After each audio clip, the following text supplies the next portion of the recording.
Hi all, welcome to lecture 38। तो ये lecture में हम हमारा खुद का न्यूरल नेटवर्क इम्प्लीमेंट करते हैं। ठीक है, तो स्पेशली उसका फॉरवर्ड प्रॉप एल्गोरिदम। ठीक है, तो लास्ट लेक्चर में हमने ये ऑलरेडी डिस्कस किया है कि हमको हमारा कौन सा न्यूरल नेटवर्क आर्किटेक्चर रहेगा और फिर उसके प्रोसेसिंग और बेसिकली कंपोनेंट्स के बारे में भी। ठीक है, तो अगर आप वो लेक्चर रिविजिट करते हो तो ये समझने में और आसानी होगी, नहीं तो भी डेफिनेटली हम वो सभी टच बेस करेंगे तो आप इजीली अंडरस्टैंड कर सकते हैं। ठीक है, okay, so let's get started.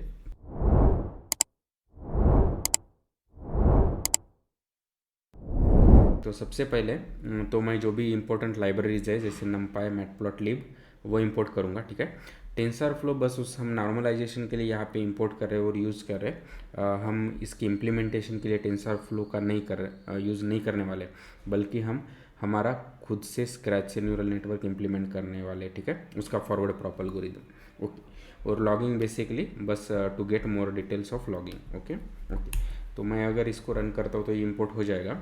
तो सेकंड चीज़ इज़ डेटा। तो जो हम डेटा सेट यहाँ पे यूज़ करने वाले वो बेसिकली मैंने एक एक्सटर्नल लाइब्रेरी से इंपोर्ट कर दिया है। तो बेसिकली कॉफ़ी बीन्स का डेटा है। तो कॉफ़ी बीन्स को रोस्ट करना इम्पोर्टेंट होता है। तो बेसिकली उसके लिए हमारे एक्स एक्सिस पे टेम्परेचर, वाई एक्सिस पे ड्यूरेशन। तो प्रॉपर टेम्परेचर और प्रॉपर टाइम के लिए अगर उसको रोस्ट करते हैं तो भी वो कॉफ़ी बीन्स अच्छे से रोस्ट होती है। ठीक है, तो उसका डेटा है और फिर गिवन न्यू डेटा कि एक गिवन टेम्परेचर और ड्यूरेशन, फिर हमको प्रेडिक्ट करना पड़ेगा कि क्या वो कॉफ़ी प्रॉपरली रोस्ट होगी या नहीं होगी। ठीक है, तो डेफिनेटली एक क्लासिफिकेशन प्रॉब्लम है क्योंकि आउटपुट बस दो हो सकते हैं, राइट, कि प्रॉपरली रोस्ट और नो रोस्ट। ठीक है, तो येस और नो वाला। तो वही हम इसलिए हमारे न्यूरल नेटवर्क इम्प्लीमेंटेशन में सिग्मोइड फंक्शन का यूज़ करेंगे, क्योंकि वो बेसिकली क्या है, लॉजिस्टिक रिग्रेशन का यूनिट है जिसकी हेल्प से हम इस तरह से क्लासिफिकेशन वाले प्रॉब्लम्स इम्प्लीमेंट कर सकते हैं। ठीक है, लेकिन यहाँ पे मैंने वो बस डेटा सेट लोड किया है और भी हम उसका शेप भी देखते हैं। तो हमारा एक्स का शेप 200/2 है। 200 आर ट्रेनिंग एग्जाम्पल्स और 2 फीचर्स है। 2 फीचर्स कौन से, टेम्परेचर एंड ड्यूरेशन। ठीक है, और वाई बेसिकली उसके ट्रू लेवल्स है। ओके ओके, तो एक प्री प्रोसेसिंग स्टेप हम करेंगे जो हमने डेटा अभी लोड किया है उस पर, तो वो है नॉर्मलाइजेशन। ठीक है, तो जब भी हम कहते हैं कि अगर हमारे फीचर्स के वैल्यूज़ के रेंज कुछ अलग है तो उनको एक रेंज में लाना ज़रूरी है। ठीक है, ताकि हमारा ग्रेडियंट डिसेंट प्रॉपरली वर्क कर सके। तो सेम चीज़ हम करने वाले हैं। तो उसके लिए जो भी ये केरास का, यानी टेंसर फ्लो में जो केरास का भी इंटीग्रेटेड है, उसका जो नॉर्मलाइजेशन फंक्शन है हम उसका यूज़ करने वाले हैं। ठीक है, तो मैं इस तरह से उसका ऑब्जेक्ट क्रिएट करता हूँ। फिर अगर मैं कहता हूँ कि नॉर्मल l.adapt, ठीक है, तो वो बेसिकली जो भी हम डेटा सेट देंगे उसका मीन और वेरिएंस लर्न कर देगा और फिर वो फंक्शन पे अभी हम फिर से डेटा सेट देंगे। तो ये जो भी नया डेटा सेट होगा वो बेसिकली नॉर्मलाइज डेटा सेट होगा। ठीक है, और फिर हम इसके जो भी टेम्परेचर और ड्यूरेशन जो हमारे फीचर्स है उसके मैक्सिमम और मिनिमम वैल्यू बिफोर नॉर्मलाइजेशन और आफ्टर नॉर्मलाइजेशन प्रिंट कर रहे हैं। ठीक है, ओके, तो अगर आप देख रहे हैं कि टेम्परेचर बिफोर नॉर्मलाइजेशन कुछ 100 के रेंज में है और ड्यूरेशन कुछ 10 के रेंज में, तो ये काफ़ी डिफरेंट है, राइट, रेंजेस। तो इसलिए हमने उसको नॉर्मलाइज किया और नॉर्मलाइजेशन के बाद वो एक रेंज में आ गए। ठीक है, ओके, तो अभी हमारा डेटा लोड हो गया, फिर प्री प्रोसेसिंग हो गया, तो फिर अभी हम उसको actually neural network architecture start करते हैं। ठीक है, तो उसके लिए मल्टीपल कंपोनेंट्स है। तो सबसे पहले तो हमारा जो भी एक्टिवेशन फंक्शन है वो सिग्मोइड, तो वो सबसे पहले इम्प्लीमेंट करते। तो वो इट्स वेरी सिंपल, हमने ऑलरेडी कई बार इसको इम्प्लीमेंट किया है कि गिवन जी सिग्मोइड का वैल्यू क्या रहता है कि 1/1 + e⁻⁻g। तो हम सेम यूजिंग नम्पाई इस तरह से अचीव कर सकते हैं। ठीक है, और जी रहेगा wx+b, राइट, जो हम इनपुट पास करेंगे। ओके ओके, तो लेट्स टॉक अबाउट कि अभी हर एक लेयर का प्रोसेसिंग। ठीक है, तो उसके लिए जो भी टेंसर फ्लो में डेंस फंक्शन है उसका ही हम रिप्लिकेट करेंगे सेइंग कि माई डेंस। ठीक है, तो इसको ये 3 इनपुट है। तो ए इन बेसिकली कि वो लेयर को इनपुट किया जा रहा है। ठीक है, तो अगर वो पहला लेयर है तो वो जो इनिशियल इनपुट है वो जाएगा, सेकंड लेयर है तो पहले लेयर का output and so on, right. तो वो बेसिकली वो लेयर का इनपुट है ए इन। ठीक है, डब्ल्यू उसके वेट्स है। तो इसका डब्ल्यू का शेप क्या होगा कि जो भी उसको इनपुट आ रहा है into basically number of units, right. तो वो शेप में रहेगा हमारा डब्ल्यू, उतने वेट्स, और फिर b weights, sorry b parameter, right.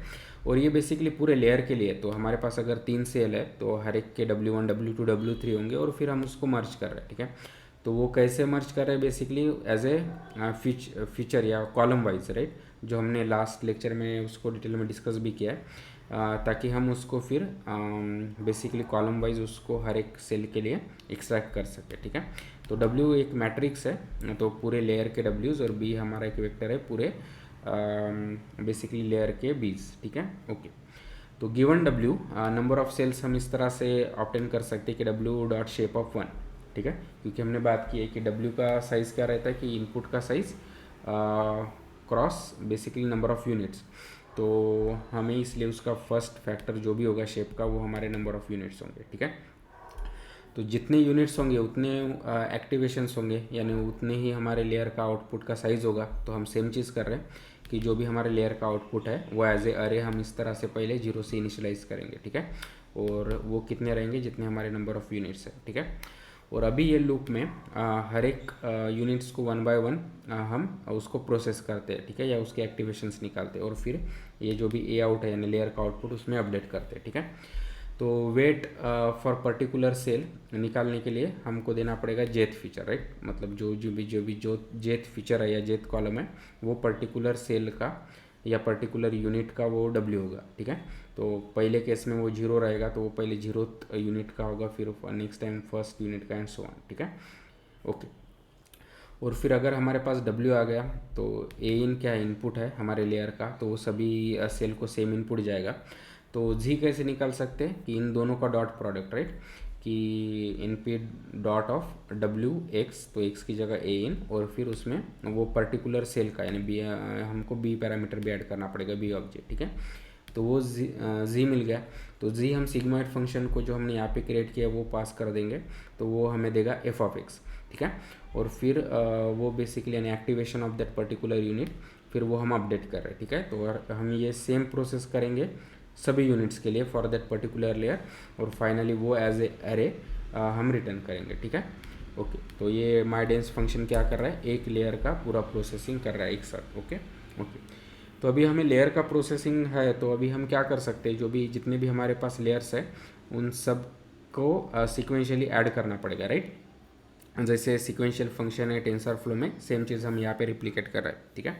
तो उसके लिए हमारे केस में 2 लेयर्स हैं, तो पहले केस में क्या होगा, पहले लेयर को हम किस तरह से प्रोसेस कर सकते हैं, तो ये सेम फंक्शन कॉल करेंगे माइडेंस, ठीक है। लेकिन पहले लेयर के लिए जो भी हमारा इनपुट x होगा वो एज इट इज़ पास करना पड़ेगा, और W1 B1 पैरामीटर रहेंगे हमारे लेयर 1 के वेट्स एंड बीज, ठीक है। तो जितने भी सेल्स होंगे या उसमें यूनिट्स होंगे सबको हम इस तरह से मर्ज करके फिर वो एज ए मैट्रिक्स और अरे पास करेंगे, राइट। तो वो माइडेंस फंक्शन को, तो वो पूरे लेयर के इनपुट होंगे, ठीक है। तो माइडेंस फंक्शन जैसे हमने अभी डिस्कस किया है उस तरह से प्रोसेस करके ये ए आउट देगा। तो ए आउट क्या है, वो पूरे लेयर का आउटपुट, तो वो एज ए A1 में हम स्टोर कर रहे हैं, ठीक है। तो फिर हमारे पहले लेयर का आउटपुट दूसरे लेयर का इनपुट होगा, तो हम सेम चीज़ कर रहे हैं, फिर हमसे हमारा फंक्शन कॉल कर रहे हैं सेकंड लेयर के लिए, और वो भी उसका इनपुट होगा ये A1 पहले लेयर का आउटपुट, और उसके पैरामीटर्स W1 B2 पास करेंगे, ठीक है।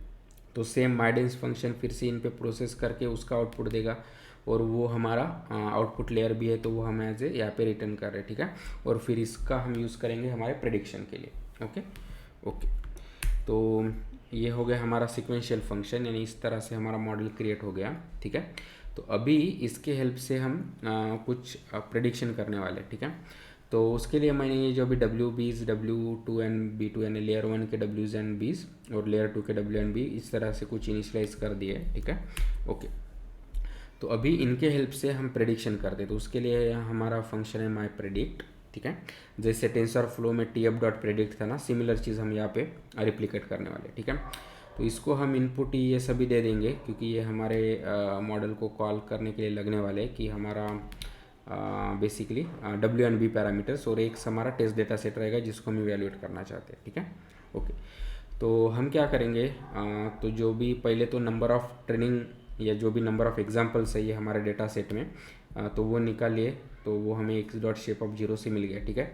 तो हमारे प्रेडिक्शन कितने होंगे, जितने नंबर ऑफ हमारे एग्जाम्पल्स है, तो उसको पहले हम 0 से इनिशलाइज करेंगे और फिर हम हर एक एग्जाम्पल पे इटरेट करेंगे और फिर वो हमारा पर्टिकुलर एग्जाम्पल विथ जो भी हमारे ये डब्ल्यू एंड बीज है वो हमारे मॉडल को, जो माई सिक्वेंशियल मॉडल हमने बनाया राइट, उसको पास करेंगे। तो वो क्या होगा, तो ये पूरा रन होके हमें बेसिकली हमारे मॉडल का आउटपुट देगा और फिर वो एज ए प्रिडिक्शंस हम बेसिकली स्टोर कर रहे हैं और फाइनली यानी अपडेट कर रहे हैं फॉर पर्टिकुलर दैट एग्जाम्पल और फाइनली यहाँ पे रिटर्न कर रहे हैं, ठीक है। तो सेम चीज़ कि अभी हम यहाँ पे बस एग्जाम्पल बाय एग्जाम्पल जाके उसका प्रिडिक्शन करके बेसिकली स्टोर कर रहे हैं राइट, और फाइनली वो सभी प्रिडिक्शंस वो पूरे डेटा पॉइंट्स के लिए रिटर्न कर रहे हैं, ठीक है।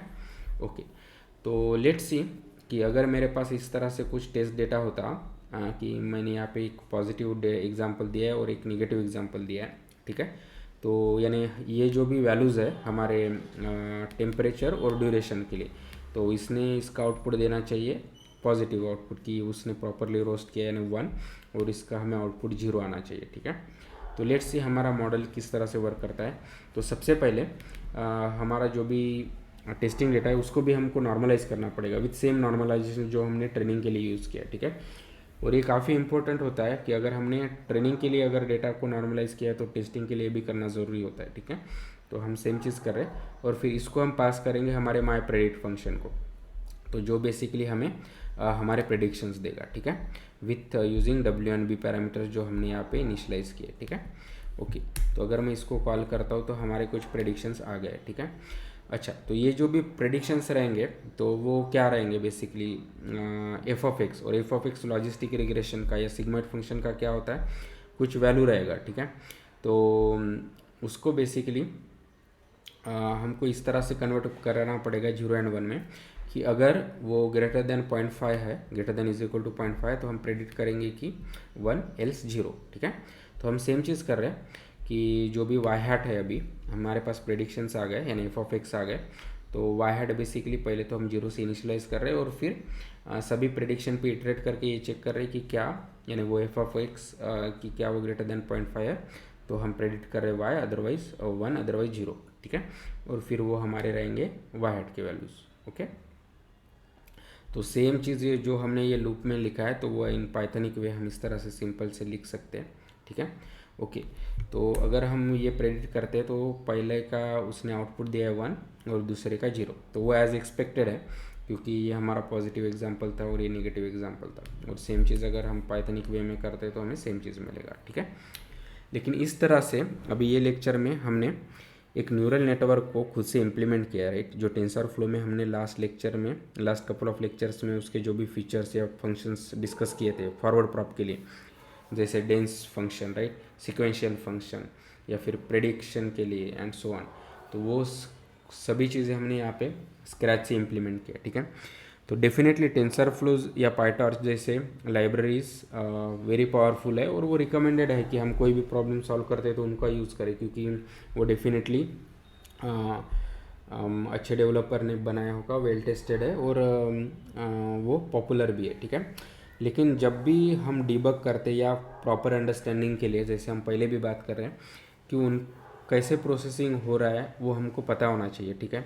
अदरवाइज़ वो 5-6 लाइन्स ऑफ कोड में हम एक मॉडल अच्छे से बना भी लेंगे, लेकिन फिर भी जब डिबग करने की कोशिश आएंगी या कुछ प्रॉब्लम्स आते हैं या इन जनरल अंडरस्टैंडिंग के लिए इट्स वेरी इंपॉर्टेंट कि हमें वो एक्चुअल में बिहाइंड द सीन कैसे वर्क हो रहा है वो पता होना चाहिए, ठीक है। और इसीलिए हम पूरे लेक्चर सीरीज़ में मतलब साथ साथ की एक्सटर्नल लाइब्रेरीज हम खुद से स्क्रैच से इम्प्लीमेंट कर रहे ताकि हमें बेटर अंडरस्टैंडिंग आए और वो हम जर्नी कंटिन्यू करेंगे, ठीक है। Okay, thank you.